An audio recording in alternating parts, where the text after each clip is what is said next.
வார்த்தைகளை நமக்கு ஆசீர்வதித்து தரும்படியா எல்லாரும் கண்களை மூடி செபிப்போம். நல்ல ஆண்டவரே, அருமையான இந்த காலை வேளையிலும் ஆண்டவரே நம்முடைய பாதத்திலே நம்முடைய ஜீவனுள்ள வார்த்தைகளை தியானிக்கும்படியாய் வந்திருக்கிறோம். தேவனே, இந்த வார்த்தைகளை ஆண்டவரே பார்க்கிற கேட்கிற ஒவ்வொரு ஜனங்களுடைய வாழ்க்கைக்கும் பிரயோஜனமாய் கர்த்தர் மாற்ற வேண்டுமாய் ஜெபிக்கிறோம். ஆண்டவரே, நான் உனக்கு போதித்து நடக்க வேண்டிய வழி உனக்கு காட்டுவேன், உன்மேலன் கண்ணை வைத்து உனக்கு ஆலோசனை சொல்லுவேன் என்று சொன்னீரே. ஆண்டவரே, நம்முடைய வசனம் கால்களுக்கு ஆண்டவரே தீபம் பாதைக்கு வெளிச்சமாயிருக்கிறதே. இந்த வார்த்தைகளை ஆண்டவரே ஒவ்வொருவருக்கும் போதித்து நடத்த வேண்டுமாய் ஜெபிக்கிறோம். ஆண்டவரே, கர்த்தாவே வார்த்தை அனுப்பி குணமாக்குவீராக, விடுதலையாக்குவீராக, அற்புதங்களை செய்வீராக. ஆண்டவரே, நம்முடைய வல்லமையுள்ள கரத்திலே தேவனை இந்த நாளின் தியானத்தை ஒப்புக் கொடுக்கிறோம். இயேசுவின் நாமத்தில் ஜெபம் கேளு நல்ல பிதாவே, ஆமென். பிரியமானவர்களே, இந்த நாளிலே நாம் தேவனுடைய வார்த்தைக்கு ஆதாரமாய் ஏசாயா 25ஆம் அதிகாரம் அதனுடைய 4வது வசனத்தை வாசிக்க போகிறேன். கொடூரமானவர்களின் சீரல் மதுளை மோதியடிக்கிற பெருவெள்ளத்தை போல் இருக்கையில் நீர் ஏழைக்கு பலனும் நெருக்கப்படுகிற எளியவனுக்கு திடனும் பெருவெள்ளத்துக்கு தப்பும் அடைக்கலமும் வெயிலுக்கு ஒதுங்கும் நிழலுமானீர் என்று சொல்லி ஏசாயாவின் மூலமாய் ஆண்டவர் எழுதியிருக்கிறதை பார்க்கிறோம். இதுல நாம் பார்க்கும்போது அவர் எளியவனுக்கு திடனும் என்று சொல்லப்பட்டிருக்கிறது. நீர் ஏழைக்கு பலனும் நெருக்கப்படுகிற எளியவனுக்கு திடனாயிருக்கிறீர் என்று சொல்லி எழுதப்பட்டிருக்கிறது. பிரியமானவர்களே, இந்த நாட்களில நம்முடைய வாழ்க்கையிலும் அவர் திடனாய் நம்மை திடப்படுத்துகிறதா தேவனாய், திடன் கொள்ளுங்கள் என்று சொல்லி நம்மை அழைக்கிற தேவனாக இருக்கிறார் என்பதை நாம் மறக்க வேண்டாம். வேதத்திலே ஆண்டவராகிய இயேசு கிறிஸ்து அநேக ஜனங்களை திடன் கொள்ளுங்கள் என்று சொல்லி அவர்களை விடுதலையாக்கி இருக்கிற காரியங்களை குறிப்பாக புதிய ஏற்பாட்டு அதிகாரங்களிலே நாம் படிக்க முடிகிறது. அதிலிருந்து ஒரு சில காரியங்களை இந்த நாளிலே நாம் தியானித்து ஜெபிக்க போகிறோம். அவர் நெருக்கப்படுகிற எளியவனுக்கு திடனாயிருக்கிறார். இந்த நாளிலே உங்களுடைய வாழ்க்கையிலும் பலவிதமான நெருக்கத்தின் மத்தியில நீங்கள் காணப்படலாம். உங்களுடைய வாழ்க்கையில உங்களை திடப்படுத்துகிற, உங்களை உற்சாகப்படுத்துகிற, உங்களை மகிழ்ச்சியாக்குகிற தேவனாக ஆண்டவராகிய இயேசு கிறிஸ்து இருக்கிறார் என்பதை மறக்க வேண்டாம். முதலாவதாக மகனே திடன்கொள் என்று சொல்லி ஆண்டவராகிய இயேசு கிறிஸ்து சொன்னதான ஒரு வேத பகுதியை நாம் தியானிக்க போகிறோம். மத்தேயு 9ஆம் அதிகாரத்துல அதனுடைய 2வது வசனத்தை நான் வாசிக்கிறேன். மத்தேயு 9ஆம் அதிகாரம் அதனுடைய 2வது வசனம். அங்கே படுக்கையில் கிடந்த ஒரு திமிர்வாதக்காரனை அவரிடத்தில் கொண்டு வந்தார்கள். இயேசு அவருடைய விசுவாசத்தை கண்டு திமிர்வாதக்காரனை நோக்கி, மகனே திடன்கொள், உன் பாவங்கள் உனக்கு மன்னிக்கப்பட்டது என்றார். பாருங்க, ஒரு திமிர்வாதத்தோடு எந்த விதமான நடக்க முடியாத அசைவற்ற ஒரு மனிதனை இயேசுவினிடத்திலே சிலர் கொண்டு வருகிறார்கள். அழைத்துக் கொண்டு ஆண்டவர் இயேசு கிறிஸ்துவினிடத்திலே கொண்டு வந்தால் அவனுக்கு ஒரு விடுதலை உண்டாகும். ஆண்டவர் இயேசு கிறிஸ்து அவனுடைய வாழ்க்கையில ஒரு அற்புதத்தை செய்வார் என்கிற நம்பிக்கையோடு கூட அவரிடத்திலே கொண்டு வந்த போது அந்த திமிர்வாதக்காரனை கண்டதான ஆண்டவராய் இயேசு கிறிஸ்து அவன் மேல் மனதுருகி பாருங்க, அவனை நோக்கி, மகனே திடன்கொள், உன் பாவங்கள் உனக்கு மன்னிக்கப்பட்டது என்றார்.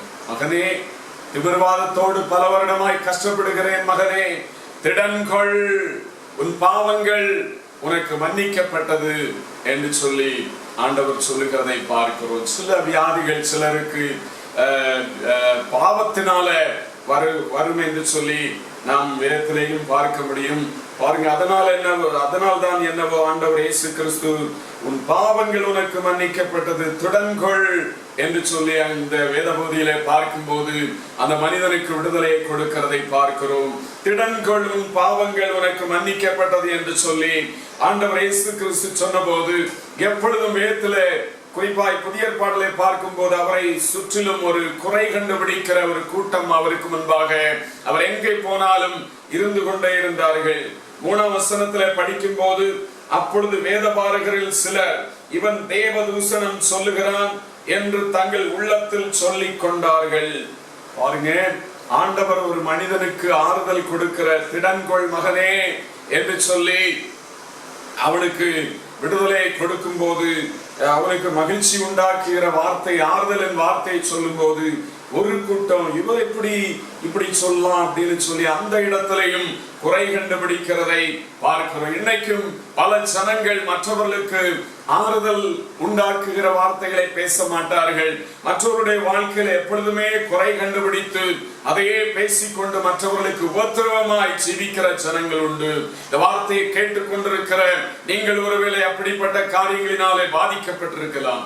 இல்லாவிட்டால் அப்படிப்பட்ட குறை ஒருவேளை உங்களுடைய வாழ்க்கையில இருக்கலாம். வேதபாரகரில் சிலர் இவர் தேவதூஷணம் சொல்லுகிறான் என்று தங்கள் உள்ளத்தில் சொல்லிக் கொண்டார்கள். உள்ளத்திலே அவர்கள் தேவதூஷணம் சொல்லுகிறார், இவர் இப்படி சொல்லான், உன் பாவங்கள் மன்னிக்கப்பட்டது என்று சொல்லக்கூடாதே அப்படின்னு சொல்லி தங்கள் நீதியை தாங்கள் அறிந்த காரியத்தை அவர்கள் உள்ளத்திலே சொல்லிக் கொண்டார்கள் என்று சொல்லி வசனம் சொல்லுகிறது. ஆனால் 4ஆம் வசனத்திலே இயேசு அவர்கள் நினைவுகளை அறிந்து, நீங்கள் உங்கள் இருதயங்களில் பொல்லாதவைகளை சிந்திக்கிறது என்ன? நல்லதே சிந்திக்க மாட்டீங்களா? எப்பொழுதும் தவறானதை பொல்லாததை தான் சிந்தித்துக் கொண்டிருப்பீர்களா? உங்கள் இருதயத்தில் பொல்லாதவைகளை சிந்திக்கிறது என்ன என்று சொல்லி ஆண்டவர் அந்த வேதபாரகரை குறித்து சொல்லுகிறதை பார்க்கிறோம். 5ஆம் வசனத்திலே உன் பாவங்கள் உனக்கு மன்னிக்கப்பட்டது என்று சொல்வதோ, எழுந்து நடவென்று சொல்வதோ எது எழுது? பூமியிலே பாவங்களை மன்னிக்க மனுஷகுமாரனுக்கு அதிகாரம் உண்டென்பதை நீங்கள் அறிய வேண்டும் என்று சொல்லி திமிர்வாதக்காரனை நோக்கி, நீ எழுந்து உன் படுக்கை எடுத்துக்கொண்டு உன் வீட்டுக்கு போ என்றார். பூமியிலே பாவங்களை மன்னிக்க மனுஷகுமாரனுக்கு அதிகாரம் உண்டு என்று நீங்கள் அறிய வேண்டும் என்று சொல்லி அவர் திமிர்வாதக்காரனை நோக்கி, மகனே, நீ உன்னுடைய படுக்கை எடுத்துக்கொண்டு நடந்து உன் வீட்டுக்கு போ. இனிமே உன்னுடைய வாழ்க்கை நடமாட முடியாத வாழ்க்கையா இருக்காது. இன்றைக்கே நீ எழுந்து உன்னுடைய படுக்கை எடுத்துக்கொண்டு உன் வீட்டுக்கு போ என்று சொல்லுகிறதை பார்க்கிறோம். இந்த நாளில் இந்த வார்த்தையை கேட்டுக்கொண்டிருக்கிற உங்களுடைய வாழ்க்கையிலும் பிரியமானவர்களே, அப்படிப்பட்ட அற்புதங்களை செய்கிற ஆண்டவர் உங்களுக்கும் ஒரு அற்புதத்தை செய்ய வல்லமையுள்ளவராய் இருக்கிறார் என்பதை நீங்கள் விசுவாசிங்க. இந்த திமிர்வாதக்காரனை எப்படிப்பட்ட எண்ணத்தோடு அவனை சார்ந்தவர்கள் கொண்டு வந்தார்கள்?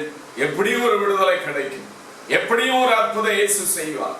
உங்களுடைய வாழ்க்கையிலும் இயேசு எனக்கு அற்புதம் செய்வார், இயேசு என்னுடைய வாழ்க்கையை மாற்றுவார், இயேசு என்னுடைய வாழ்க்கையில ஒரு புது நம்பிக்கை கொடுப்பார் என்று சொல்லி அவரை நோக்கி பார்க்கும் போது அவர் கண்டிப்பாய் விடுதலை கொடுக்க வல்லமையுள்ள தேவனாய் இருக்கிறார். பூமியில பாவங்களை மன்னிக்க மனுஷகுமாரனாகிய ஆண்டவர் இயேசு கிறிஸ்துவுக்கு அதிகாரம் உண்டு.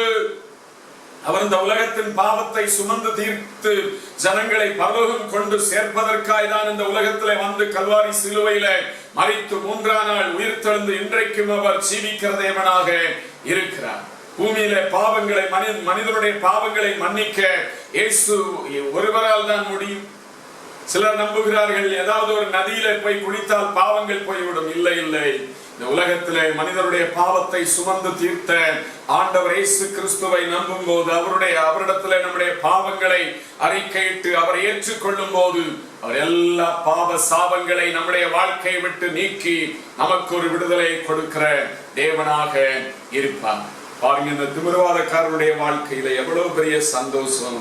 இயேசுவினிடத்துல வந்தபோது அவர் சொல்லுகிறார், நீ எழுந்து உன் படுக்கை எடுத்துக்கொண்டு உன் வீட்டுக்கு போ என்று. இத்தனை வருடமாய் அவர்கள் போகாத ஹாஸ்பிட்டல் இருந்திருக்காது, வைத்தியர்கள் இருந்திருக்காது, பல காரியங்களை செய்து கொண்டேதான் இருந்திருப்பார்கள். யாரும் அவனுக்கு எந்த விதமான உறுதிமொழியும் கொடுக்க முடியவில்லை.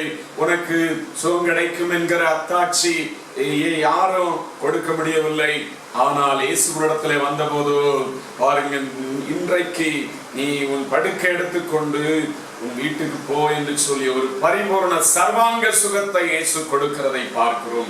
இயேசு நம்முடைய வாழ்க்கையில ஒரு அற்புதம் செய்வார்னா அது அப்படிதான் நடக்கும். முழுமையான ஒரு விடுதலையை அவர் நமக்கு தந்து வழி நடத்துகிற தேவனாயிருப்பார். 7-8 வசனங்களிலே படிக்கும் போது, உடனே அவன் எழுந்து தன் வீட்டுக்கு போனான். ஜனங்கள் அதை கண்டு ஆச்சரியப்பட்டு மனுஷருக்கு இப்படிப்பட்ட அதிகாரத்தை கொடுத்தவராகிய தேவனை மகிமைப்படுத்தினார்கள் என்று சொல்லி வசனம் சொல்லுகிறது. உடனே அவன் எழுந்து தன் வீட்டுக்கு போனான். எவ்வளவு பெரிய அற்புதம் பாருங்க. ஆண்டவர் திடங்கொள் என்று சொல்லி அந்த மனிதனுடைய வாழ்க்கையில ஒரு நம்பிக்கையை உண்டாக்கி அவனுக்கு விடுதலை கொடுக்கிறதை பார்க்கிறோம். ஸ்தோத்திரம். பாருங்கள், இன்றைக்கு ஆண்டவர் அற்புதங்களை செய்ய வல்லமையுள்ள தேவனாயிருக்கிறார்.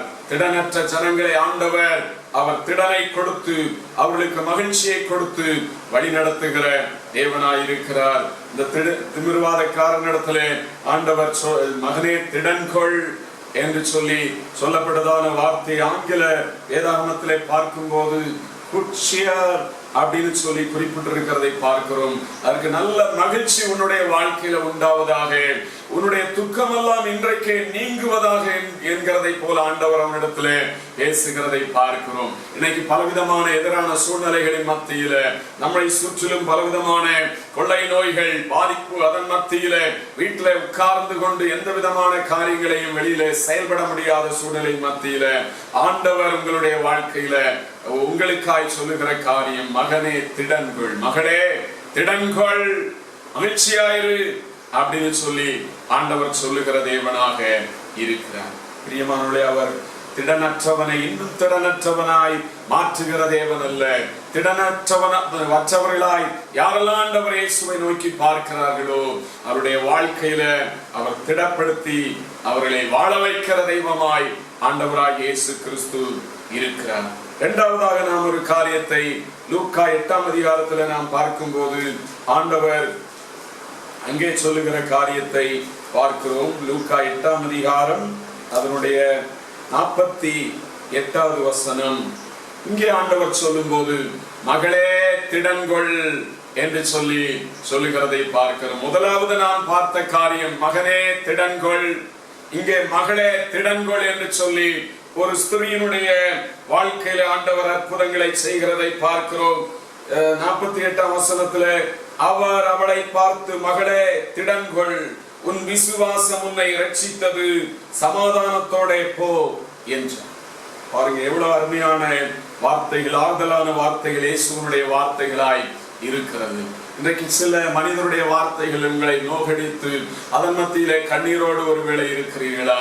ஆண்டவர் இயேசு கிறிஸ்து மகளே திடன்கொள், தைரியமாயிரு, சோர்ந்து போகாதே அப்படின்னு உங்களையும் பார்த்து சொல்லுகிற தேவனாக இருக்கிறார். பாருங்க, இந்த சம்பவத்தை நாம் பல தடவை தியானித்திருக்கலாம், கேட்டிருக்கலாம்.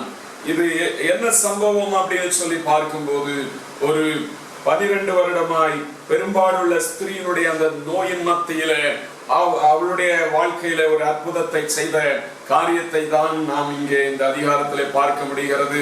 அதனுடைய 43ஆம் வசனத்திலே பார்க்கும்போது, அப்பொழுது 12 வருஷமாய் பெரும்பாலுள்ளவளாயிருந்து தன் ஆஸ்திகளை எல்லாம் வைத்தியர்களுக்கு செலவழித்தும் ஒருவனாலும் சொஸ்தமாக்கப்படாதிருந்த ஒரு ஸ்திரீ அவருக்கு பின்னாக வந்து அவருடைய வஸ்திரத்தின் ஓரத்தை தொட்டால் உடனே அவருடைய பெரும்பாடு நின்று போயிற்று. வசனம் சொல்லுகிறது 43ஆம் வசனத்துல 12 வருஷமாய் பெரும்பாடுள்ள ஒரு ஸ்திரீ தன் ஆஸ்திகள், தனக்கு இருந்ததான செல்வங்கள், சொத்துக்கள் எல்லாவற்றையும் அவள் விற்று செலவழித்து மருத்துவம் பார்த்து ஒரு விடுதலையும் இல்லை, சொஸ்தமாக்கப்படாதிருந்த ஒரு ஸ்திரீ, செலவழித்தும் ஒருவனாலும் சொஸ்தமாக்கப்படாதிருந்த ஒரு ஸ்திரீ என்று வசனம் சொல்லுகிறது. இவருடைய வாழ்க்கையில பல மருத்துவர்களை தேடி அவள் அலைந்து ஒருவர் சொல்லுவார்கள் இந்த மருத்துவரிடத்துல போனா உடனே சுகமாகும், இன்னொருத்தர் சொல்வார்கள் அங்க தூரத்துல இந்த ஊர்ல இருக்கிற மருத்துவரிடத்துல போனா உடனே அவனுடைய வியாதி சுகமாகும் என்று சொல்லும் போது அவளுடைய வாழ்க்கையில சரி பார்ப்போம், இந்த சொத்தை விற்போம், இந்த நகையும் விற்போம், இந்த செல்வத்தை விற்றாகிலும் நமக்கு சுகம் கிடைத்தால் பரவாயில்லை அப்படின்னு அவள் எல்லா செல்வத்தையும் செலவழித்தும் கொஞ்சம் கூட அவளுடைய சரீரத்துல விடுதலை ஆகவில்லை என்று வேதம் சொல்லுகிறது. பிரியமானவர்களே, இந்த நாட்களிலே கொடுக்கப்படுகிறதான மருந்துகள் எல்லாமே அந்த வியாதியை அவர்கள் கண்ட்ரோல் பண்ணுவதற்கு தான் மருந்து கொடுக்கிறார்களே தவிர இந்த வியாதியை முழுவதுமாய் சொஸ்தமாக்க விடுதலை கொடுக்க மருத்துவர்கள் மருந்து கொடுக்கிறது இல்லை. அதை அப்படியே மெயின்டைன் பண்ணி பண்ணுகிறதற்கு தான் மருந்து இந்த நாட்களிலும் கொடுக்கிறார்கள். வியாதி முற்றிலுமாய் சுகமாவதில்லை. எனவேதான் மறுபடியும் சில காலங்கள் கழித்து அதே வியாதி தலை தூக்குகிறது. சில வியாதிகளை பார்க்கும் போது வாழ்நாள் முழுக்க அதற்கென்று சிகிச்சை எடுக்க வேண்டிய சூழ்நிலையில இருக்கிறது. காரணம் என்ன என்று சொல்லி பார்க்கும்போது அதை அப்படியே அந்த லெவல்ல மெயின்டைன் பண்ணுகிறதற்கு தான் மருத்துவர்களால் முடிகிறது. மருத்துவர்கள் அதைத்தான் விரும்புகிறார்கள். காரணம், அதன் மூலமாய் அவர்களுக்கு மிகுந்த வருமான, மருந்துகள், சிகிச்சைகள் எல்லாவற்றின் மூலமாய் கிடைக்கிறபடியினால மருத்துவ உலகம் அதைத்தான் விரும்புகிறது. பிரியமானவர்களே, ஆனால் நம்முடைய ஆண்டவராய் இயேசு கிறிஸ்து இந்த ஸ்திரீயுடைய வாழ்க்கையில பாருங்க, ஒரே நாளிலே ஒரே நிமிடத்துல அவருடைய வாழ்க்கையில அற்புத விடுதலை கொடுக்கிறதை பார்க்கிறோம். 44ஆம் வசனத்திலே அவருக்கு பின்னாக வந்து அவருடைய வஸ்திரத்தின் ஓரத்தை தொட்டால் உடனே அவருடைய பெரும்பாடு நின்று போயிற்று. 12 வருடமாயிருந்ததான வேதனை, 12 வருடமாய் அவள் பட்டதான துக்கம், வேதனை, அவமான, நிந்தனை எல்லாம் ஒரே நிமிஷத்துல எப்பொழுது ஆண்டவருடைய வஸ்திரத்தை அந்த ஸ்திரீ தொட்டார்களோ அதே நேரத்துல நீங்கி போனதை அவள் சரீரத்திலே உணர்ந்தாள் என்று சொல்லி பார்க்க முடிகிறது. 45ஆம் வசனத்துல அப்பொழுது இயேசு என்னை தொட்டது யார் என்று கேட்டார். எங்களுக்கு தெரியாது என்று எல்லாரும் சொன்னபோது பேதுருவும் அவருடனே கூட இருந்தவர்களும், ஐயரே, திரளான ஜனங்கள் உம்மை சூழ்ந்து நெருங்கிக் கொண்டிருக்கிறார்களே, என்னை தொட்டது யார் என்று எப்படி கேட்கிறீர் என்றார்கள். பாருங்க, திரளான ஜனங்கள் இயேசுவை சுற்றிலும் இருக்கிறார்கள். சீசர்கள் இருக்கிறார்கள். அவர்களை தொடர்ந்து திரளான ஜனங்கள் இயேசுவிடத்துல வந்து அவருடைய போதனையை கேட்க உண்மையான எண்ணத்தோடு சிலர் வந்திருக்கிறார்கள். சிலர் அவருடைய அற்புதத்தை காண வந்திருக்கிறார்கள். சிலர் எப்பொழுதும் அவருடைய வார்த்தையிலிருந்து ஏதாவது குற்றம் கண்டுபிடிக்கலாம் என்று சொல்லி இருப்பார்கள். சிலர் வியாதியிலிருந்து விடுதலை ஆக்கப்பட வந்திருப்பார்கள். திரளான ஜனங்கள் இயேசு எங்கே இருந்தாலும் எப்பொழுதும் இருந்து கொண்டே இருந்தார்கள். அதன் மத்தியில இயேசு கேட்கிறார், என்னை தொட்டது யார்?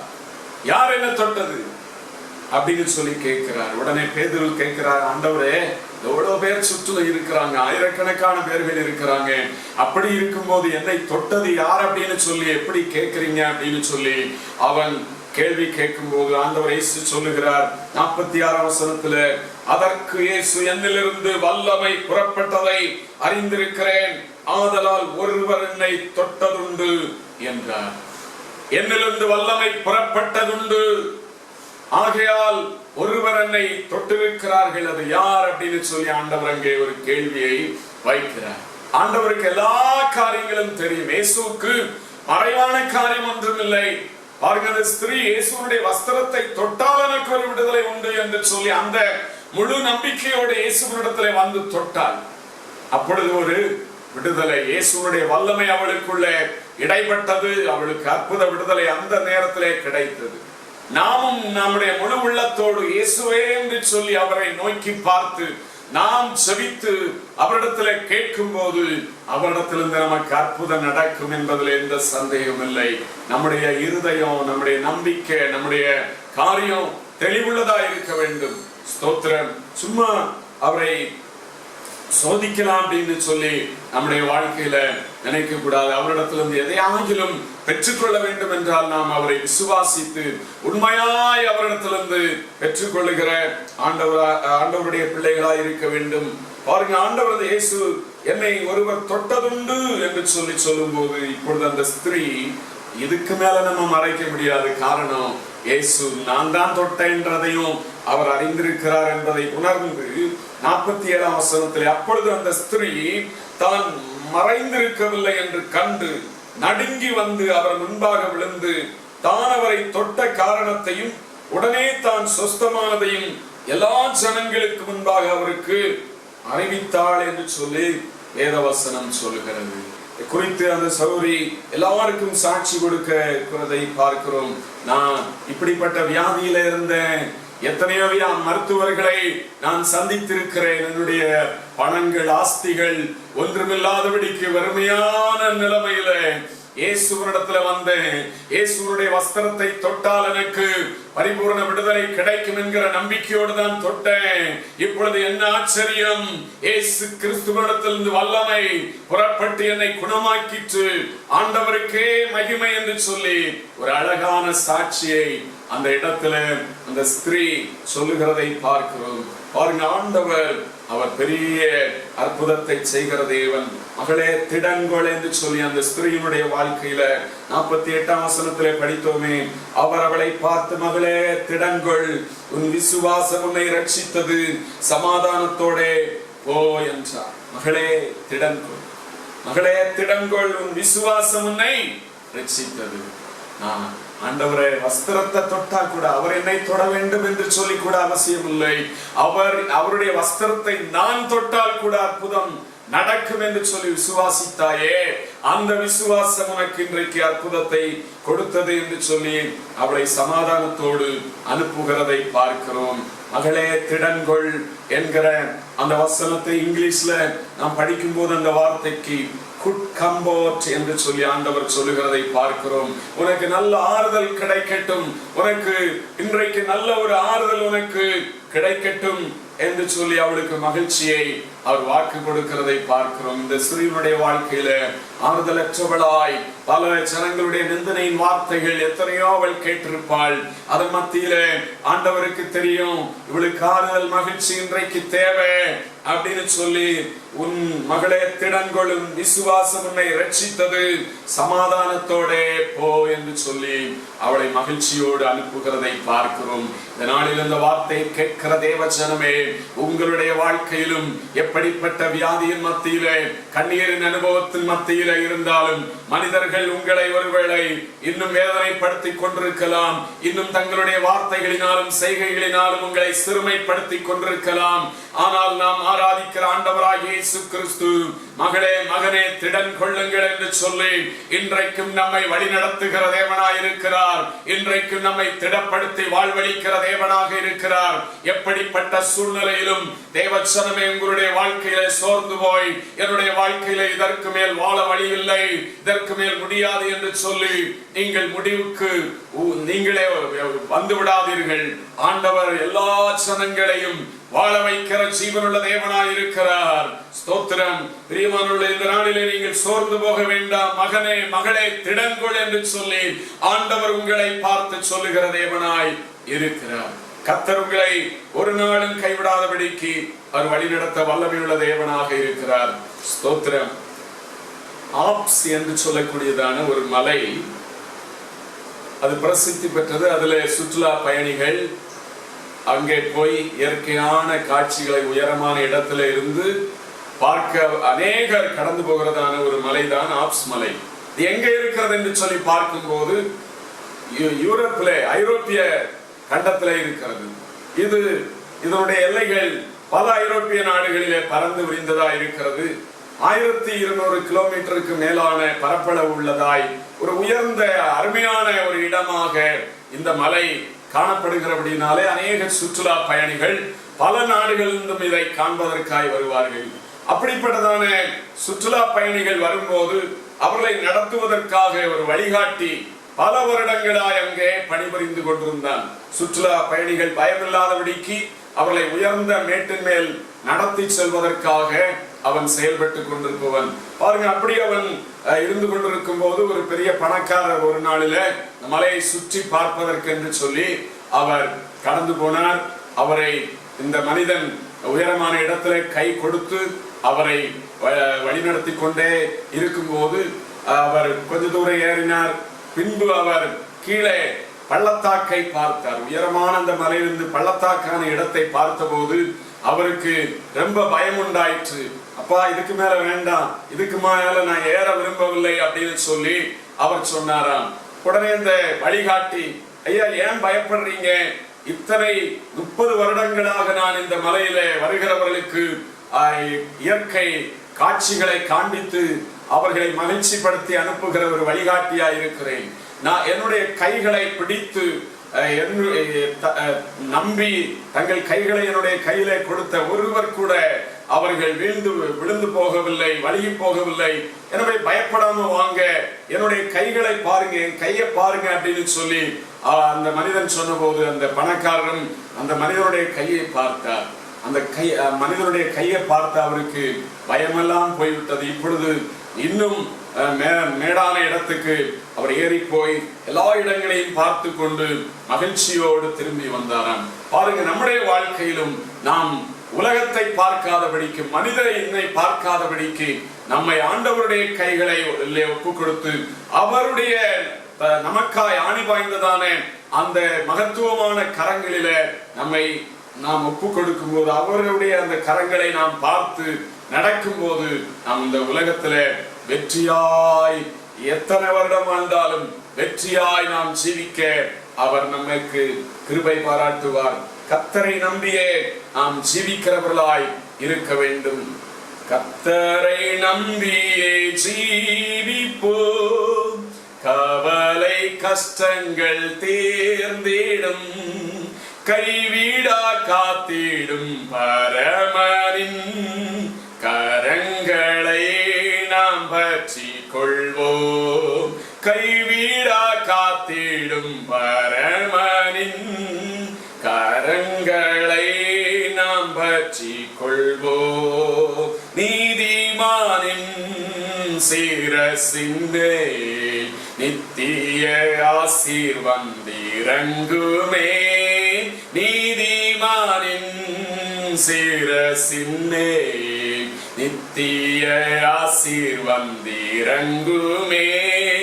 கிருபை நன்மைகள் தொடருமே, கேட்பது கிடைக்குமே. கிருபை நன்மைகள் தொடருமே, கேட்பது கிடைக்குமே. கர்த்தரை நம்பியே ஜீவிப்போம், கவலை கஷ்டங்கள் தீர்ந்திடும், கைவிடா காத்திடும் பரமனின் கரங்களை நாம் பற்றி கொள்வோம். கைவிடா காத்திடும் பரமனின் கரங்களை நாம் பற்றி கொள்வோம். கைவிடா காத்திடும் பரமனின் கரங்களை நாம் பற்றிக்கொள்வோம். உலகம் கைவிடுகிற உலகமாயிருக்கிறது. உலகத்தையும் உலகத்தில் உள்ளவர்களையும் மனிதர்களை நாம் பார்க்கும் போது சோர்ந்து போய்விடுவோம். ஆனால் ஆண்டவருடைய கரங்களை நாம் உறுதியாய் பற்றி கொண்டு நமக்காய் ஆணி வாய்ந்ததான அவருடைய கரத்தை நோக்கி பார்த்து கொண்டு நடப்போம் என்றால் நம்முடைய வாழ்க்கையில ஒரு பெரிய நம்பிக்கையோடு நாம் ஜீவிக்க முடியும். மகனே, மகளே, திடங்கொள் என்று சொல்லி இன்றைக்கு நாம் ஒவ்வொருவரையும் தைரியப்படுத்துகிற தேவனாக இயேசு இருக்கிறார் என்பதை மறக்க வேண்டாம். மூன்றாவதாக மார்க்கு 10ஆம் அதிகாரத்துல நாம் ஒரு காரியத்தை பார்க்கிறோம். திடங்கொள், எழுந்திரு, உன்னை அழைக்கிறார் என்று சொல்லி ஒரு காரியத்தை நாம் பார்க்கிறோம். ஒரு குருடனை பார்த்து ஆண்டவர் சொன்ன காரியத்தை நாம் பார்க்க முடிகிறது. மார்க்கு 10ஆம் அதிகாரம் 49வது வசனம்.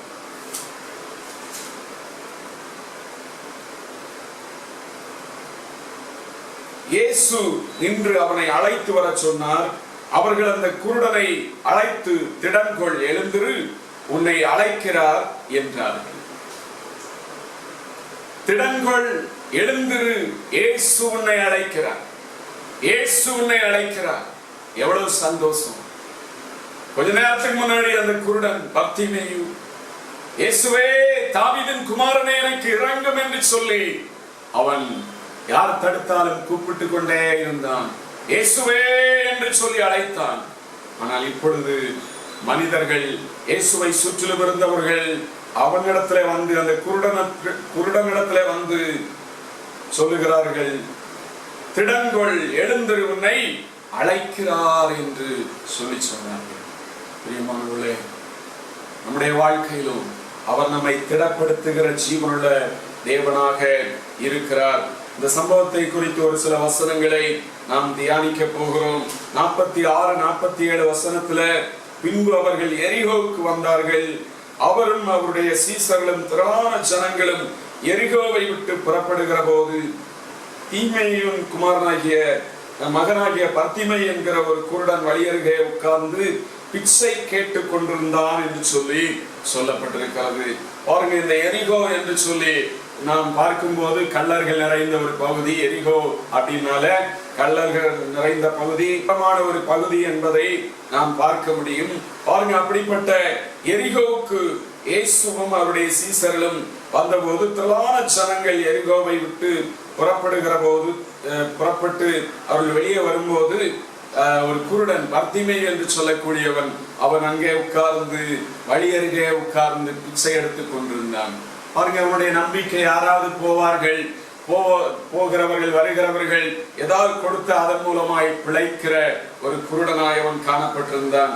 என்றைக்கும் இல்லாதபடிக்கு அவன் இருந்ததான பிச்சை எடுத்துக் கொண்டிருந்ததான அந்த பகுதியில மிகுந்த ஒரு ஆரவாரம், மகிழ்ச்சியின் சத்தம் அங்கே கேட்பதை பார்த்ததானே, அவனுடைய காதுகளினாலே கேட்டதானே இந்த பர்திமேயு குருடன், யார் போகிறது அப்படின்னு சொல்லி அவன் விசாரிக்கிறான். பாருங்க, 47ஆம் வசனத்துல அவன் நசரேயனாகிய இயேசு வருகிறார் என்று கேள்விப்பட்டு, இயேசுவே தாவீதின் குமாரனே எனக்கு இரங்கும் என்று கூப்பிட தொடங்கினான்.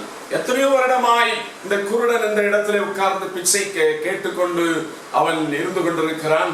என்றைக்குமே இல்லாதபடிக்கு ஒரு அதிகமான மக்கள் கூட்டம், அதிகமான ஒரு மகிழ்ச்சியின் சத்தம், நம்பிக்கையின் வார்த்தைகளை பேசுகிற மனிதருடைய சத்தம், எல்லாவற்றையும் கேட்டபோது விசாரிக்கிறான். கடைசியில இயேசு வருகிறார் என்று சொல்லி அவன் கேட்டு உடனே அவன் தாமதிக்கவில்லை.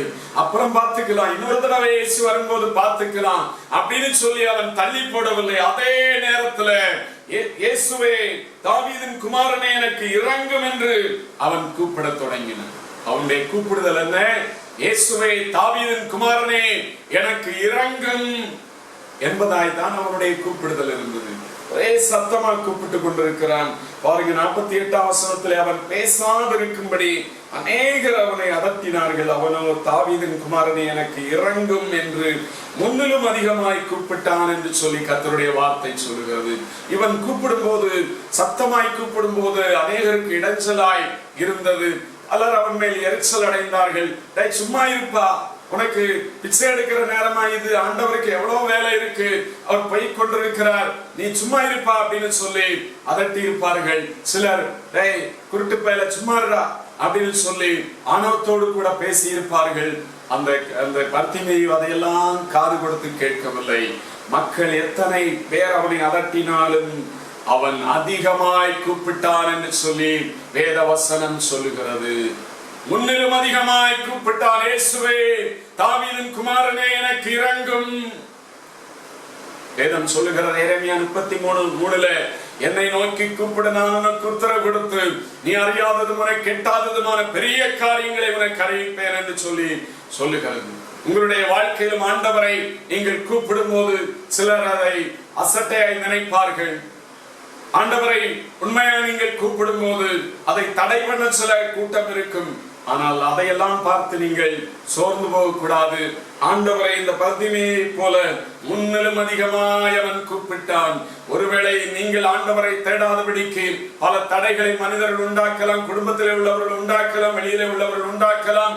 ஆனால் உங்களுடைய வாழ்க்கையில தேவனை ஆராதிக்கிறத, தேவனை தேடுகிறத நீங்கள் விட்டுவிடாதபடிக்கு இந்த குருடனை போல முன்னிலும் அதிகமாய் தேவனை தேடுகிறவர்களாய், முன்னிலும் அதிகமாய் தேவனை ஆராதிக்கிறவர்களாய், முன்னிலும் அதிகமாய் செபிக்கிறவர்களாய் நீங்கள் காணப்படும் போது ஆண்டவர் உங்களுடைய வாழ்க்கையிலும் பெரிய அற்புதங்களை செய்ய வல்லமையுள்ள தேவனாய் இருக்கிறார். எத்தனை பேர் நம்புறீங்க? அல்லேலூயா சொல்லுவோம். அல்லேலூயா. அவர் இன்றைக்கும் அற்புதம் செய்கிற தேவனாய் இருக்கிறார். அவரை நோக்கி நீங்கள் கூப்பிடும் போது உத்தரவு கொடுக்கிற தேவனாய், அறியாததும் எட்டாததுமான காரியங்களை செய்கிற தேவனாய் இன்றைக்கும் இருக்கிறார். பேசாதிருப்பா, சும்மா இருடா. பலர் அவனை தடுத்தார்கள். ஆனால் அவன் முன்னிலும் அதிகமாய் கூப்பிட்டார்கள். இப்பொழுது இதற்கு மேல இயேசு அவனை தாண்டி போக விரும்பவில்லை. இயேசு நின்று அவனை அழைத்து வர சொன்னார். இயேசு நின்றார். வேகமா போயிட்டு இருந்ததான இயேசு அங்கே அவனுடைய சத்தத்தை கேட்டு நின்றார் என்று சொல்லி வசனம் சொல்லுகிறது. அவன் வருகிற வரைக்கும், என்னை நோக்கி கூப்பிட்டு அந்த பர்திமேயு வருகிற வரைக்கும் நான் இங்கேதான் நிற்பேன் என்று சொல்லி ஆண்டவர் நிற்கிறதை பார்க்கிறோம். இயேசு நின்று அவரை அழைத்து வர சொன்னார். அவர்கள் அந்த குருடனை அழைத்து, திடன்கொள், எழுந்திரு, உன்னை அழைக்கிறார் என்றார். பெருங்கூட்டம் இயேசுவோடு கூட நிற்கிறது. கொஞ்சம் பேர் சீசர்களோடு சேர்ந்து இந்த குருடனிடத்துக்கு போய், பார், திடன்கள், தைரியமாய், இயேசு உன்னை அழைக்கிறார், அவர் உன்னை அழைக்கிறார், உன்னே அவரை பர்சனலா உன்னை கூப்பிடுகிறார் அப்படின்னு சொல்லி சொல்லுகிறதை பார்க்கிறோம். பாருங்க, அவருடைய கூப்பிடுதல் வீணாய் போய்விட்டதா? அவருடைய ஜெபம் வீணாய் போனதா? இல்லவே இல்லை. ஆண்டவரிடத்திலே நாம் ஜெபிக்கிற ஒவ்வொரு ஜெபமும் வீணாய் போவதில்லை. அவரோடு செலவிடுகிற ஒரு நிமிடமும் கூட வீணாய் போவதில்லை. உம்மோடு செலவிடும் ஒவ்வொரு நிமிடமும் வீணாக போகாதையா, என்னை பலவானாய் மாற்றுமையா. உம்மோடு செலவிடும் ஒவ்வொரு நிமிடமும் வீணாக போகாதையா, என்னை பலவானாய் மாற்றுதையா. ஓ தேவ பிரசன்னம், என்ன ஆனந்தம். ஓ தேவ பிரசன்னம், என்ன ஆனந்தம். ஆகாயம் கொண்டு செல்லுதே, என்னை பரலோகம் கொண்டு செல்லுதே. ஆகாயம் கொண்டு செல்லுதே, என்னை பரலோகம் கொண்டு செல்லுதே. உம்மோடு செலவிடும் ஒவ்வொரு நிமிடமும் வீணாக போகாதையா, என்னை பலவானாய் மாற்றுமையா. அவரை கூப்பிடுகிற, அவரை ஆராதிக்கிற, அவருடைய சமூகத்துல ஜெபிக்கிற, அவருடைய சமூகத்துல வேதத்தை தியானித்து தியானமாயிருக்கிற ஒரு நிமிடம் கூட நம்முடைய வாழ்க்கையில வீணாய் போகாது. தேவச்சனமே, ஆண்டவரை நோக்கி நீங்க கூப்பிடுங்க, ஜெபிங்க, அவர் உங்களை ஆசீர்வதிப்பார். இந்த குருடைய வாழ்க்கையில பாருங்க, இதுவரைக்கும் தடை பண்ணின மனிதர்களை சும்மா இருப்பா அப்படின்னு சொல்லி சொன்னவர்களே இப்பொழுது இயேசு உன்னை அழைக்கிறார், வாப்பா அப்படின்னு சொல்லி அவனை கூட்டி கொண்டு இயேசுவிடத்துல வருகிறதை பார்க்கிறோம். தொடர்ந்துள்ள வசனங்களிலே 50ஆம் வசனத்திலே, உடனே அவன் தன் மேல் வஸ்திரத்தை எறிந்து விட்டு எழுந்து இயேசுவிடத்திலே வந்தான் என்று சொல்லி கர்த்தருடைய வார்த்தை சொல்லுகிறது. உடனே அவன் தன்னுடைய மேல் வஸ்திரத்தை எல்லாம் தூக்கி போட்டு விட்டான். அந்த நாட்கள்ல மேல் வஸ்திரம் தங்களை மூடிக்கொண்டு இப்படிப்பட்டதான பிச்சை எடுக்கிறவர்கள் பிச்சை எடுப்பார்கள். அதற்கு மேல் வஸ்திரம் போட்டுக் கொண்டிருக்கிறவர்களுக்கு அடையாளம் இவர்கள் பிச்சைக்காரர்கள் என்று சொல்லி மற்றவர்கள் அடையாளம் கண்டுகொள்வார்கள். அது ஒரு லைசன்ஸ் போல அவர்களுக்கு இருந்தது. பாருங்க, இயேசு அவனை அழைத்த போது, இயேசு அழைக்கிறார் என்கிற அந்த நற்செய்தியை அவன் கேட்ட போது அவன் தன்னுடைய மேல் வஸ்திரத்தை எல்லாம் தூக்கி போட்டு விட்டு இயேசுவிடத்துல அவன் வந்தான் அப்படின்னு சொல்லி வார்த்தை சொல்லுகிறது. ஏன் அவன் தூக்கி போட்டான் மேல் வஸ்திரத்தை? இனிமே என்னுடைய வாழ்க்கையில ஒரு குருடனாய், ஒரு பிச்சைக்காரனாய் நான் இங்கே உட்கார்ந்து ஒதுக்குப்புறமான இடத்துல உட்கார்ந்து பிச்சை எடுப்பதில்லை. இன்றைக்கு என்னுடைய வாழ்க்கையின் அற்புதத்தின் நாள், இன்றைக்கு என்னுடைய வாழ்க்கையின் விடுதலையின் நாள் என்று சொல்லி அவன் நினைத்து, இனிமேல் என்னுடைய பிச்சை எடுக்கிற லைசன்ஸை போல இருக்கிற இந்த சால்வை மேல் வஸ்திரம் எனக்கு தேவையே இல்லை அப்படின்னு சொல்லி அதை தூக்கி எறிந்து விட்டு அவன் வந்தான் என்று சொல்லி வேதம் சொல்லுகிறது. இன்னைக்கு அநேகருடைய வாழ்க்கையில இயேசுவினிடத்திலே வருவதற்கு பலவிதமான மேல் வஸ்திரங்களை போல பல காரியங்களை தடையாய் வைத்துக் கொண்டு இருக்கிறார்கள். சிலரிடத்திலே ஆண்டவரை ஏற்றுக்கொள்ளுங்கள், ஆண்டவர் சீக்கிரமாய் வரப்போகிறார், பரலோக ராஜ்யம் சமீபமாய் இருக்கிறது என்று சொல்லி சொன்னால், என்னுடைய பிள்ளைகளுக்கு கல்யாணம் ஆகட்டும், என்னுடைய மகளுக்கு குழந்தை பிறக்கட்டும், என்னுடைய பேரனுக்கு கல்யாணம் ஆகட்டும் இப்படின்னு சொல்லிட்டே தங்களுடைய வாழ்க்கையில காலத்தை கடத்தி கொண்டிருப்பார்கள். பல மேல் வஸ்திரங்களை வைத்துக் கொண்டு தங்களுடைய வாழ்க்கையில வாழ்ந்து கொண்டிருக்கிறவர்கள் இயேசுவை ஏற்றுக்கொள்ளாதபடிக்கு வாழ்கிற ஜனங்கள் அநேகம். ஆனால் இந்த குருடனுடைய வாழ்க்கையில உடனே தன்னுடைய மேல் வஸ்திரத்தை தூக்கி எறிந்து விட்டு, இனிமேல் இது எனக்கு தேவைப்படாது என்று சொல்லி தூக்கி எறிந்து விட்டு இயேசுவினிடத்திலே வந்தான். எவ்வளவு பெரிய நம்பிக்கை, விசுவாசம் பாருங்க! ஒரு பிறவி குருடனுடைய வாழ்க்கையில எவ்வளவு பெரிய ஒரு நம்பிக்கை! ஆண்டவரை ஏற்றுக்கொண்டு அவரை ஆராதிக்கிற தேவஜனமே, இன்றைக்கு நம்முடைய வாழ்க்கையில தேவனிடத்துல எப்படிப்பட்ட ஒரு நம்பிக்கை உடையவர்களா இருக்கிறோம்? நம்பிக்கை இருக்கிறதா? ஊரடங்கின் மத்தியில என்னுடைய குடும்பத்துல வருமானம் இல்லை, அது மத்தியில சோர்ந்து போய் நம்பிக்கையற்ற நிலைமையோடு நீங்கள் இருக்கிறீர்களா? இல்லை இல்லை. ஒரு குருடனுக்கே ஆண்டவர் என்னை வாழ வைப்பார் என்கிற நம்பிக்கை இருக்குன்னா, தேவ ஜனங்களே, நமக்கு நல்ல கை கால்களை, நல்ல கண்ணை கொடுத்திருக்கிறார், நல்ல அறிவை கொடுத்திருக்கிறார், எல்லா காரியங்களையும் கொடுத்திருக்கிறார். இந்த லேசான உத்தரவும் சீக்கிரத்தில் நீங்கிவிடும். ஆண்டவர் நம்மை அவர் திடப்படுத்தி வழிநடத்துகிற, வாழ வைக்கிற தேவனாய் இருக்கிறார். எனவே சோர்ந்து போக வேண்டாம், சோர்ந்து போக வேண்டாம். திடன்கொள், உன்னை அழைக்கிறார். திடன்கொள் மகனே, மகளே, திடன்கொள் என்று சொல்லி உங்களை பார்த்து அழைக்கிற நேசராகிய ஆண்டவர் இயேசு இன்றைக்கும் அவர் ஜீவிக்கிற தேவனாக இருக்கிறார். பாருங்க, 51ஆம் வசனத்துல இயேசு அவனை நோக்கி, நான் உனக்கு என்ன செய்ய வேண்டும் என்று இருக்கிறாய் என்றார். அதற்கு அந்த குருடன், ஆண்டவரே, நான் பார்வை அடைய வேண்டும் என்றான். நாம் ஏற்கனவே படித்தோம். இவன் உட்கார்ந்து பிச்சை கேட்டுக் கொண்டிருந்தான். நியாயப்படி பார்த்தா, நம்ம ஒரு கணக்குப்படி பார்த்தா, இவன் என்ன கேட்டிருக்க வேண்டும்? இயேசுவே, எனக்கு ஒரு அற்புதம் செய்து எனக்கு இவ்வளவு பணம் எல்லாம் வேணும், நான் பிச்சை எடுக்காதபடிக்கு வீட்டிலே உட்கார்ந்து பிழைக்கிறதுக்கு ஏதாவது பண்ணும், இல்லாவிட்டா எனக்கு நிறைய கொஞ்சம் பணம் கிடைக்க வழி செய்யுங்க அப்படின்னு ஏதாவது கேட்டிருப்பான் நம்முடைய அறிவுப்படி. ஆனா இந்த மனிதனை பாருங்க, அவன் எவ்வளவு உறுதியாய், எவ்வளவு நம்பிக்கையாய், எவ்வளவு தெளிவாய் இயேசுவை கூப்பிட்டான் என்று சொல்லி பாருங்க. இயேசு அவனை நோக்கி, நான் உனக்கு என்ன செய்யணும்? என்னப்பா செய்யணும் சொல்லுப்பா, என்ன செய்யணும் அப்படின்னு சொல்லி கேட்ட உடனே தெளிவா அவன் சொல்லுகிறான். அதற்கு அந்த குருடன், ஆண்டவரே, நான் பார்வையடைய வேண்டும். ஆண்டவரே, நான் ஒரு பார்வையற்ற குருடனா இருக்கிறேன், என் கண்கள் திறக்கப்பட வேண்டும், மற்றவர்களை போல நான் பார்க்க வேண்டும், மற்ற மனிதர்களை போல நான் வாழ வேண்டும், மற்ற மனிதர்களை போல உம்மை நான் பார்த்து ஆராதிக்க வேண்டும், எனக்கு கண்ணு வேண்டாம் ஆண்டவரே, நான் பார்வையடைய வேண்டும் என்று சொல்லி அவர் தெளிவாய் தன்னுடைய விண்ணப்பத்தை வைக்கிறதை பார்க்கிறோம். எவ்வளவு நம்பிக்கை, எவ்வளவு விசுவாசம், எவ்வளவு விசுவாசம் ஒரு பிச்சைக்காரனாய் இருந்ததான குருடனுடைய வாழ்க்கையில, நம்முடைய வாழ்க்கையில அப்படிப்பட்ட ஒரு விசுவாசம் தேவையா இருக்கிறது.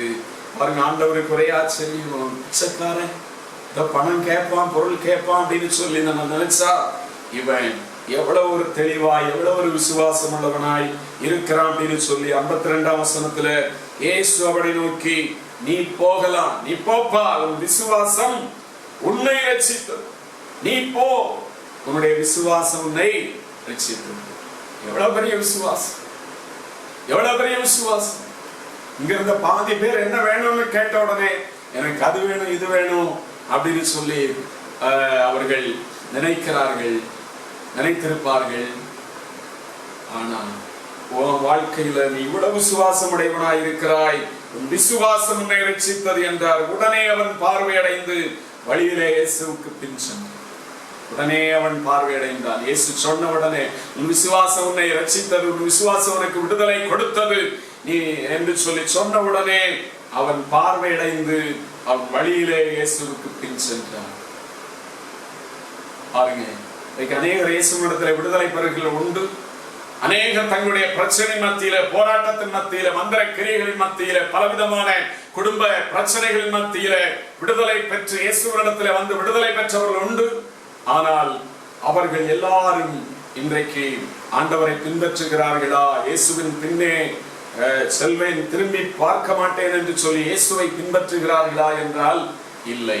அநேகர் தங்களுடைய காரியங்களை பார்த்து விட்டு இயேசுவை விட்டு விட்டு ஓடுகிறவர்களா இருக்கிறார்கள். ஆனால் இந்த மனிதனுடைய வாழ்க்கையில பாருங்க, வழியிலே அவன் இயேசுவுக்கு பின் சென்றான். இனி இயேசுவோடு கூட நான் இருக்கிறேன், இனி இந்த இயேசுவை பார்த்து கொண்டு என்னுடைய வாழ்க்கையில ஒரு மகிழ்ச்சியோடு, சந்தோஷத்தோடு நான் ஜீவிக்க போறேன், அந்த ஒரு வாழ்க்கை எனக்கு போதும் என்று சொல்லி அவன் இயேசுவின் பின்னே போய்கொண்டே இருக்கிறான்.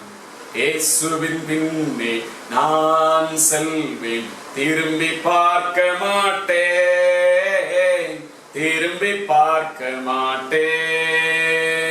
இயேசுவின் பின்னே நான் செல்வேன், திரும்பி பார்க்க மாட்டேன், திரும்பி பார்க்க மாட்டேன். நம்முடைய வாழ்க்கையிலும் இயேசுவின் பின்னே நான் செல்வேன், இனி திரும்பி பார்க்க மாட்டேன் என்று சொல்லி ஒரு உறுதி உள்ள தேவ பிள்ளைகளாய் நம்முடைய வாழ்க்கையிலும் நாம் ஜீவிக்கிற ஆண்டவருடைய ஜனங்களாய் இருக்க வேண்டும். அதைத்தான் ஆண்டவர் நம்முடைய வாழ்க்கையில எதிர்பார்க்கிற தேவனாக இருக்கிறார். சொன்னேன், உலகத்தில் உங்களுக்கு உபத்திரவம் உண்டு, ஆனாலும் திடன் கொள்ளுங்கள், நான் உலகத்தை ஜெயித்தேன் என்றார். திடன் கொள்ளுங்கள், நான் உலகத்தை ஜெயித்தேன். திடன் கொள்ளுங்கள் தேவ ஜனமே, திடன் கொள்ளுங்கள், நான் உலகத்தை ஜெயித்தேன். தளர்ந்து போகாதிருங்கள். இந்த உலக வாழ்க்கையில தளர்ந்து போகாதிருங்கள். நான் உலகத்தை ஜெயித்தது போல நீங்களும் ஜெயிக்க வேண்டும் என்று சொல்லி ஆண்டவர் சொல்லுகிற தேவனாய் இருக்கிறார். பாருங்க, இந்த குறிப்பிட்டதான காரியத்தை ஆண்டவராய் இயேசு கிறிஸ்து தம்முடைய சீசரிடத்திலே சொன்னதை நாம் வேதத்திலே பார்க்க முடியும். உலகத்தில் உங்களுக்கு உபத்திரவம் உண்டு, ஆனாலும் திடன் கொள்ளுங்கள், நான் உலகத்தை ஜெயித்தேன் என்றார். நீங்களும் உலகத்தை ஜெயிக்கிறவர்களாய், வெற்றிய எந்த போராட்டங்கள் எதிராய் வந்தாலும் நீங்கள் ஜெயிக்கிறவர்களாய் இருக்க வேண்டும், ஜெயிக்கிற கிறிஸ்தவர்களாய் இருக்க வேண்டும் என்று சொல்லி ஆண்டவர் சொல்லுகிறதை பார்க்கிறோம். உலகத்தில் உங்களுக்கு உபத்திரவங்கள் உண்டு.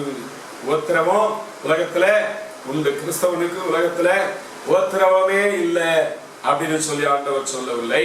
உலகத்தில் உங்களுக்கு உபத்திரவம் உண்டு, ஆனாலும் திடன் கொள்ளுங்கள், தைரியமா இருங்க. உபத்திரவத்தின் மத்தியில் ஓடி போகிறவர்கள் விசுவாசிகள் அல்ல, ஆனாலும் திடன் கொள்ளுங்கள், நான் உலகத்தை ஜெயித்தேனே. தேவஜனமே, நீங்களும் உலகத்தை ஜெயிக்க வேண்டும், தோல்வியடைந்து விடுகிறவர்களாய் இருக்கக்கூடாது அப்படின்னு சொல்லி ஆண்டவர் சொல்லுகிறார். இன்றைக்கு உலகத்துல பார்க்கும் போது பல கோடிகளை வைத்திருக்கிற ஜனங்கள் நிம்மதியற்றவர்களாய் தங்களுடைய வாழ்க்கையில தங்களுடைய உயிரை மாய்த்துக் கொள்கிறார்கள். அது உலக பிரகாரமான ஜனங்கள். ஆனால் ஆண்டவருடைய தேவ பிள்ளைகளுடைய வாழ்க்கையில ஆண்டவர் சொல்லுகிறார், உலகத்திலே உங்களுக்கு பல உபத்திரவங்கள், பண கஷ்டங்கள் வரலாம், அவமான நிந்தனைகள் வரலாம், பல போராட்டங்கள் வரலாம், ஆனாலும் திடன் கொள்ளுங்கள், நான் உலகத்தை ஜெயித்தேன் என்று சொல்லி ஜெயித்த ஆண்டவர் நம்மையும் ஜெயிக்கும்படியாய் அழைக்கிறார்.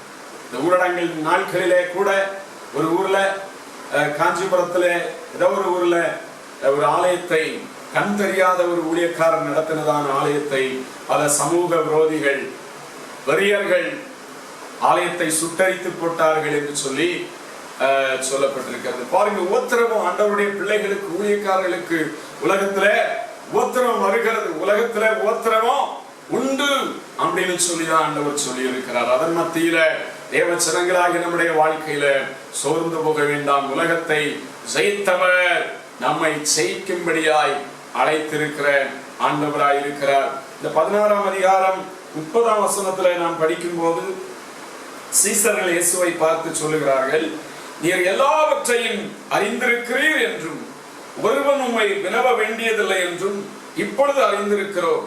இதனாலே நீர் தேவனிடத்திலே இருந்து வந்தீர் என்று விசுவாசிக்கிறோம் என்றார்கள். பாருங்க, இயேசுவை பார்த்து அவர்கள் என்ன சொல்லுகிறார்கள்? ஆண்டவரே, நீங்க எல்லாத்தையும் அறிந்திருக்கீங்க, ஒண்ணுமே உமக்கு மறைவானது கிடையாது. ஒருவன் உம்மை கேள்வி கேட்க வேண்டுவதில்லை என்றும் இப்பொழுது அறிந்திருக்கிறோம். இதனாலே நீர் தேவனிடத்திலிருந்து வந்தவர் என்று சொல்லி நாங்கள் விசுவாசிக்கிறோம். இப்படிப்பட்ட காரியங்கள் எல்லாம் பார்க்கும்போது நீர் தேவனிடத்திலிருந்து வந்த தேவகுமாரன் என்று சொல்லி நாங்கள் நம்புகிறோம், விசுவாசிக்கிறோம் என்று சொல்லி சீசர்கள் சொல்லுகிறார்கள். உடனே ஆண்டவர் இயேசு கிறிஸ்து, சபாஸ், ரொம்ப தேங்க்ஸ், நீங்க எல்லாம் இப்பதான் ரொம்ப நல்ல சீசர்கள் அப்படின்னு சொல்லி சொன்னாரா? இல்ல. 31ஆம் வசனத்துல இயேசு அவர்களுக்கு பிரதித்திரமாக, இப்பொழுது நீங்கள் விசுவாசிக்கிறீர்கள், நல்லதுதான். 32ஆம் வசனத்துல சொல்லுகிறார், இதோ நீங்கள் சிதறுண்டு அவனவன் தந்தன் இடத்துக்கு போய் என்னை தனியே விட்டுவிடும் காலம் வரும், அது இப்பொழுது வந்திருக்கிறது. ஆனாலும் நான் தனித்திரேன், பிதா என்னுடனே கூட இருக்கிறார் என்று சொல்லி அவர் சீசரிடத்திலே சொல்லுகிறார். தேவனிடத்திலிருந்து வந்த தேவகுமாரன் என்று சொல்லி விசுவாசிக்கிறோம் அப்படின்னு சொல்லி சொன்ன உடனே இயேசு மகிழ்ந்து போய் அவர்களை ரொம்ப பாராட்ட விரும்பவில்லை. அவர் எல்லாவற்றையும் அறிந்தவராயிற்றே, கொஞ்ச நேரத்தில் இவர்கள் செய்ய போற காரியத்தை அறிந்தவராயிற்றே. அதனால அவரிடத்துல சொல்லுகிறார், நல்ல காரியம்தான், நீங்க இப்போ விசுவாசிக்கிறீங்க, நல்ல காரியம்தான், ஆனா இப்போ கொஞ்ச நேரத்துல நடக்க போற காரியத்தை நான் உங்களுக்கு சொல்லுகிறேன், இதோ நீங்கள் சிதறுண்டு துண்டை காணும் துணியை காணும் அப்படின்னு சொல்லி சிதறுண்டு ஓடி போகிற நேரம் வரப்போகிறது. அவனவன் தன் இடத்துக்கு போய் என்னை தனியே விட்டுவிடும் காலம் வரும், அது இப்பொழுது வந்திருக்கிறது என்று சொல்லுகிறார். கொஞ்சம் நேரத்துல, ஒரு சில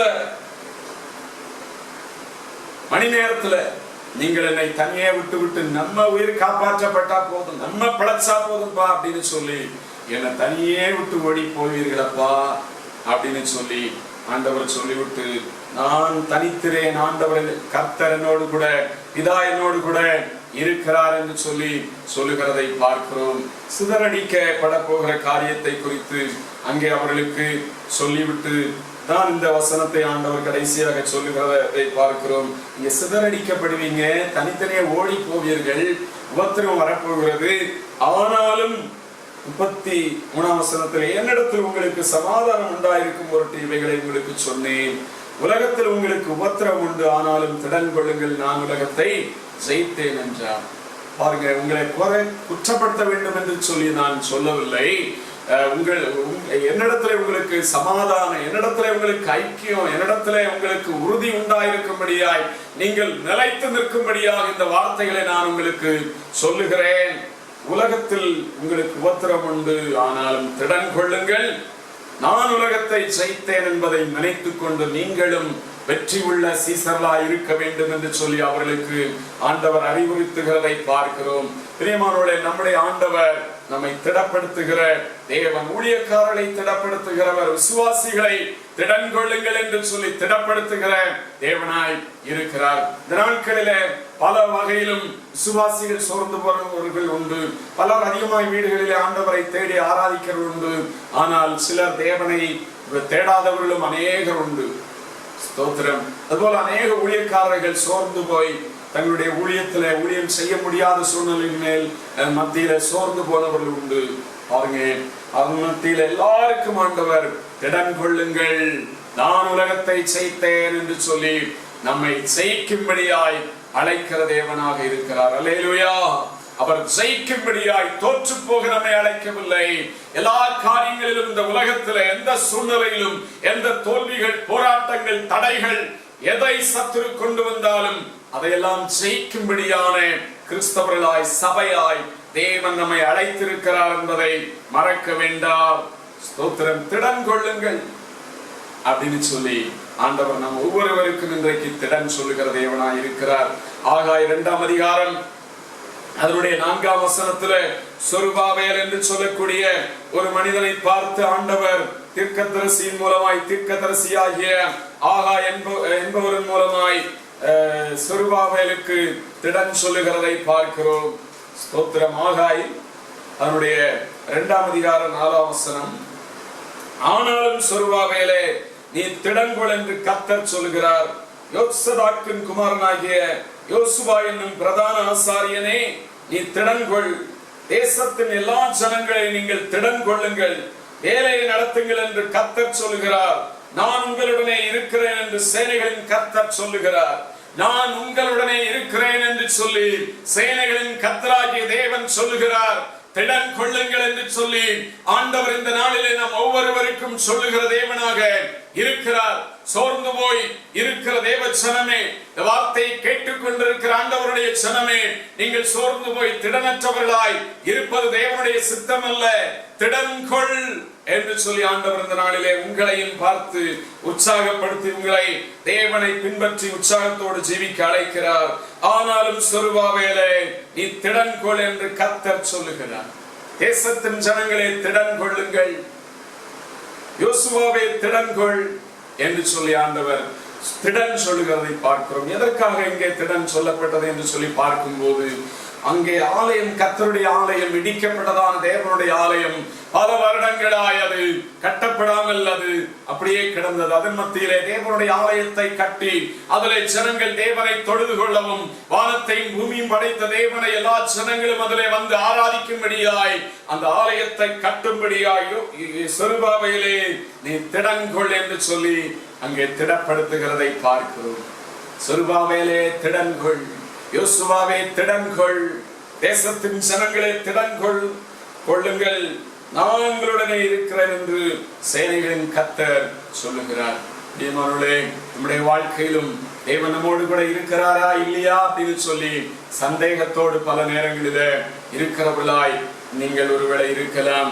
இன்று நடக்கும் பிரச்சனைகள், கஷ்டம், நோய், கொள்ளை நோய்கள், இவைகளின் மத்தியிலே வாழ்வதற்கு வேண்டியதான பண வசதிகள் இல்லாத சூழ்நிலையின் மத்தியிலே நீங்கள் சோர்ந்து போயிருக்கலாம். தேவஜனமே, தேசத்தின் ஜனங்களே திடன் கொள்ளுங்கள், தேசத்தின் ஜனங்களே திடன் கொள்ளுங்கள். சொர்பாபேலே, கர்த்தருடைய ஊழியக்காரனே திடன் கொள் என்று சொல்லி தேவன் அழைக்கிறார். யோசுவா என்னும் பிரதான ஆசாரியனே, நீ திடன் கொள்ளுங்கள். யோசுவாவை போல கர்த்தருடைய ஊழியத்தை செய்கிற ஆசாரியர்களாய் இருக்கிற தேவ ஊழியர்களே திடன் கொள்ளுங்கள். தேசத்தின் ஜனங்களே, விசுவாசிகளே எல்லாரும் நீங்க திடன் கொள்ளுங்கள். ஆண்டவருடைய ஆலயத்தை கட்டுவதற்காய் திடன் கொள்ளுங்கள். இன்னும் உங்களுடைய வாழ்க்கையில நம்பிக்கை உண்டு, இன்னும் உங்களுடைய வாழ்க்கையில நம்பிக்கை உண்டு, திடன் கொள்ளுங்கள் என்று சொல்லி ஆண்டவர் சொல்லுகிறதை பார்க்கிறோம். இதனால தேவச்சனங்களாய் உங்களுடைய வாழ்க்கையில சோர்ந்து போக வேண்டாம். ஆண்டவர் நம்மை திடப்படுத்தி வாழ வைக்கிற ஜீவனுள்ள தேவனாய் இருக்கிறார். மகனே திடன்கொள் என்று சொல்லி ஒரு திமிர்வாதக்காரனுக்கு அதே நேரத்தில் அதே இடத்துல விடுதலை கொடுத்த ஆண்டவர் நம்முடைய வாழ்க்கையிலும் அற்புதங்களை செய்ய வல்லமையுள்ளவராய் இருக்கிறார். 12 வருடமாய் வியாதியிலே கஷ்டப்பட்டதான ஸ்திரீனுடைய வாழ்க்கையில ஒரே நிமிடத்திலே அவளுக்கு விடுதலை மகிழ்ச்சியும் கொடுத்தவர் ஒவ்வொருவருடைய வாழ்க்கையிலும் அற்புதம் செய்கிற தேவன். ஹalleluya. திடன்கொள், எழுந்திரு, உன்னை அழைக்கிறார் என்று சொல்லி பர்த்திமேயை குருடனுடைய வாழ்க்கையில அற்புதம் செய்த தேவன் உங்களுடைய வாழ்க்கையிலும் நீங்க அவரை உண்மையாய் பர்த்திமேயை போல விசுவாசத்தோடு தேடுங்க, ஆச்சரியமாய் வழி நடத்துவார். திடன் கொள்ளுங்கள், நான் உலகத்தை ஜெயித்தேன் என்று சொல்லி சீசரிடத்திலே சொன்ன ஆண்டவர் நம்மையும் பார்த்து அதைத்தான் சொல்லுகிறார். ஜனங்களே, தேசத்தின் ஜனங்களே திடன் கொள்ளுங்கள், தேவ ஜனங்களே திடன் கொள்ளுங்கள், கர்த்தராகிய நான் உங்களோடு கூட இருக்கிறேன் என்று சொல்லி தேவன் அழைக்கிறார். வேளையில அந்த ஆண்டவரை, கர்த்தரை நம்பி நாம் ஆண்டவருடைய பாதத்தில் எல்லாரும் கண்களை மூடி ஜெபிப்போமா? Praise the Lord. ஸ்தோத்திரம் ஆண்டவரே. ஹalleluya, ஹalleluya. தேவனே, இந்த நாளிலே நீர் பேசினதான ஜீவனுள்ள வார்த்தைகளுக்காய் ஸ்தோத்திரம். உம்முடைய வார்த்தைகள் ஆண்டவரே உயிருள்ள வார்த்தைகளாய் இருக்கிறது. உம்முடைய வார்த்தைகள் ஆண்டவரே திடனற்றவனை திடப்படுத்துகிற ஜீவனுள்ள வார்த்தைகளாய் இருக்கிறபடியினாலே ஸ்தோத்திரம் அப்பா. நன்றி ஆண்டவரே, நன்றி ஆண்டவரே. இந்த நாளிலும் கர்த்தாவே வார்த்தைகளை கேட்ட ஒவ்வொரு ஜனங்களையும் நீர் ஆண்டவரே மகனே திடன்கொள், மகளே திடன்கொள் என்று சொல்லி அவர்களையும் தைரியப்படுத்தி வழிநடத்துகிற தேவனாய் இருக்கிறபடியினாலே ஸ்தோத்திரம் அப்பா. வார்த்தைகள் ஒவ்வொருடைய வாழ்க்கையிலும் ஆண்டவரே ஒரு விடுதலை கொண்டு வருகிறதற்காய் ஸ்தோத்திரம், தைரியத்தை கொண்டு வருகிறதற்காய் ஸ்தோத்திரம். ஹalleluya. ஆண்டவரை விசுவாசிக்கிறவன் பதறான் என்று சொல்லி வேதம் சொல்லுகிறது. பதறாதபடிக்கு உறுதியாய் ஆண்டவரை நிலைத்திருக்கிற பிள்ளைகளாய் ஒவ்வொரு விசுவாசியும் இருக்க தேவன் உதவி செய்யணுமே. ஹalleluya. மகனே திடன்கொள் என்று சொல்லி ஆண்டவரை ஒரு திமிர்வாதக்காரனை முற்றிலும் சுகமாக்கி அவனுடைய வாழ்க்கையில மகிழ்ச்சியை கட்டளையிட்ட தேவன் ஆண்டவரே ஸ்தோத்திரம். இந்த வார்த்தைகளை பார்த்து கொண்டிருக்கிற ஒவ்வொருடைய வாழ்க்கையிலும் அப்படிப்பட்ட அற்புதங்களை செய்யும். மகளே திடன்கொள் என்று சொல்லி ஆண்டவரை 12 வருட வியாதி மத்தியில தன்னுடைய எல்லா செல்வத்தையும் இழந்த அந்த ஸ்திரீனுடைய வாழ்க்கையில ஒரே நிமிஷத்துல விடுதலை கொடுத்து சமாதானத்தோட போய் என்று சொல்லி மகிழ்ச்சியோடு அனுப்பி வைத்த தேவன் இந்த செய்தியை கேட்டுக்கொண்டிருக்கிற ஒவ்வொருடைய வாழ்க்கையில அற்புதம் செய்யும். ஆண்டவரே திடன்கொள், உன்னை அழைக்கிறார் என்று சொல்லி ஆண்டவரே ஒரு குருடனை அழைத்து அவனை பாராட்டி அவனுடைய விசுவாசம் தென்படி நீ சுகமாவாயாக என்று சொல்லி அவனை ஆண்டவரே விடுதலையாக்கி நடத்தினீரே. அவனுடைய வாழ்க்கையில ஆண்டவரே அற்புதம் செய்தீரே. அதுபோல ஒவ்வொருவருடைய வாழ்க்கையிலும் ஆண்டவரே நடத்த வேண்டுமாய் செபிக்கிறோம். கர்த்தாவே, சீசலை பார்த்து திடன் கொள்ளுங்கள், உலகத்தில் உங்களுக்கு உபத்திரம் உண்டு, ஆனாலும் திடன் கொள்ளுங்கள், நான் உலகத்தை ஜெயித்தேன் என்று சொன்ன ஆண்டவர் கர்த்தாவே ஒவ்வொருவருடைய வாழ்க்கையிலும் ஆண்டவரே இந்த நாட்களிலே சோதனைகள், போராட்டங்கள், பிரச்சனைகள், குறைவுகள் இவர்கள் மத்தியிலே யாரெல்லாம் சோர்ந்து போயிருக்கிறார்களோ ஆண்டவரே ஒவ்வொரு தேவ பிள்ளைகளையும் ஆண்டவரே ஸ்தோத்திரம் அப்பா. ஆண்டவரே விசுவாசிகளாய் இருக்கலாம், ஊழியக்காரர்களாய் இருக்கலாம், ஆண்டவரே எல்லாரையும் கர்த்தர் உற்சாகப்படுத்தி நடத்த வேண்டுமாய் சொல்லிக்கிறோம். ஆண்டவரே அற்புதங்களை செய்கிற தேவ கரத்திலே எங்கள் ஒவ்வொருவரையும் தாழ்த்தி நாங்கள் ஒப்புக் கொடுக்கிறோம். கர்த்தாவே, தேசத்துல இருக்கிற ஆண்டவரே இந்த ஊரடங்குகள் ஆண்டவரே ஸ்தோத்திரம், நோயின் கட்டுகள் எல்லாவற்றையும் மாற்றி ஒரு திறந்த வாசலை எங்கள் தேசத்திலே தரணுமே. உம்மை ஆராதிக்க ஒரு விடுதலை கர்த்தர் கட்டளையிடணுமே ஆண்டவரே. கர்த்தாவே ஸ்தோத்திரம் ஆண்டவரே. இந்த நாட்களிலே வேலை இல்லாதபடி தவித்துக் கொண்டு தங்கள் குறைகள் மத்தியிலே யாரெல்லாம் இருக்கிறார்களோ எல்லாருக்கும் ஆண்டவரே உம்முடைய போஷிப்பை தேவன் கட்டளையிட வேண்டுமாய் ஜெபிக்கிறோம் ஆண்டவரே. கர்த்தாவே ஸ்தோத்திரம் ஸ்தோத்திரம் ஸ்தோத்திரம். தேசம் முழுவதிலும் ஆண்டவரே, தமிழ்நாட்டில், சென்னையில, இந்திய தேசம் முழுவதிலும் இந்த கொரோனா பாதிப்புகளை முற்றிலுமாய் நீக்கி போடணும். உலகம் முழுவதிலும் இந்த பாதிப்புகளிலிருந்து கர்த்தர் ஒரு விடுதலை கொடுக்க வேண்டுமாய் ஜெபிக்கிறோம். உம்மையே நாங்கள் நம்பி இருக்கிறோம் ஆண்டவரே. கர்த்தாவே உம்முடைய கரங்களே நாங்கள் நம்பி இருக்கிறோம். கைவிடாதபடிக்கு நீர் வழி நடத்துவீர் என்கிற விசுவாசத்தோடு நம்பிக்கையோடு இருக்கிறோம் ஆண்டவரே. கர்த்தாவே ஸ்தோத்திரம். நீர் ஆண்டவரே பெரிய காரியங்களை செய்ய போற தேவனுக்காய் ஸ்தோத்திரம். மகனே மகளே திடன்கொள் என்று சொன்ன தேவன் ஒவ்வொருவரையும் வழி நடத்தி செல்லும். இயேசுவின் நாமத்தில் ஜெபங்கள் நல்ல பிதாவே, ஆமென். நம்முடைய கர்த்தரும் இரட்சகருமாய் இயேசு கிறிஸ்துவின் கிருபையும் பிதாவாகிய தேவனுடைய அன்பும் பரிசுத்த ஆவியானவருடைய அன்யோன்ய ஐக்கிய சிநேகமும் இன்றும் என்றும் சதா காலங்களிலும் நம் அனைவரோடும் கூட தங்கியிருப்பதாக. ஆமென். என் ஆத்துமாவே கர்த்தரை ஸ்தோத்திரி, முழு உள்ளமே அவருடைய பரிசுத்த நாமத்தை ஸ்தோத்திரி. என் ஆத்துமாவே கர்த்தரை ஸ்தோத்திரி, கர்த்தர் செய்த சகல வாரங்களை மறவாதே. ஆமென். அல்லேலூயா. Praise the Lord. கர்த்தர் உங்களை ஆசீர்வதிப்பாராக.